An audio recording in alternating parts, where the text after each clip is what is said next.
வணக்கம் நண்பர்களே. சோ இந்த வீடியோ நம்ம டிஸ்கஸ் பண்ண போற டாபிக் எல்எஸ்ஜி தோத்த ரீசன் என்ன against SRH in match 61 at Lucknow. நல்லா ஞாபகம் வச்சுக்கோங்க, அவங்களுக்கு சரியான ஒரு ஓப்பனிங் பார்ட்னர்ஷிப் கிடைச்சதுங்க from Marsh as well as from Aiden Markram. ரெண்டு பேரும் சேர்ந்து மோர் தென் 100 ரன்ஸ் பார்ட்னர்ஷிப் போட்டாங்க. ஒரு சூப்பர் பிளாட்ஃபார்ம் செட் பண்ணாங்க. அப்ப நம்பர் 3ல கரெக்டா பூரான் வருவாரு எதிர்பார்த்தா ரிஷப் பண்ட் வந்தாரு. எனக்கு ரொம்ப சர்ப்ரைசிங்கா இருந்துச்சு. ஏன்னா அவரு பாத்தீங்கன்னா அவரோட அந்த அவுட் ஆஃப் ஃபார்ம் அப்படியே கண்டினியூ பண்ணதா செஞ்சாரு. அதுக்கப்புறம் நிக்கலஸ் பூரான் வந்தாலுமே நிக்கலஸ் பூரானோட டிபிக்கல் இன்னிங்ஸ் விளையாடலன்றதா கண்டிப்பா சொல்லி ஆகணும். எஸ், அவர் ஓரளவுக்கு நல்ல ஸ்ட்ரைக் ரேட்ல தான் முடிச்சாரு.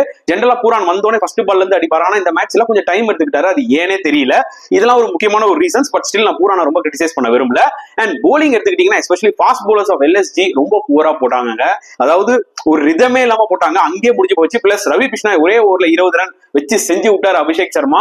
திக்வேஷ் ரத்தி விக்கெட்ஸ் எடுத்தாலும் அவரும் எக்ஸ்பென்சிவா வந்துட்டாரு. சோ LSG அவங்களுக்கு இது ரொம்ப இம்பார்ட்டன்டான ஒரு மேட்ச். ஓகே, ஒரு நாக் அவுட் மேட்ச். ஆனா அந்த மாதிரி அவங்க விளையாடல, ரொம்ப லெத்தர்ஜிக்கா விளையாடுனாங்கன்னு தான் சொல்ல முடியும் மக்களே.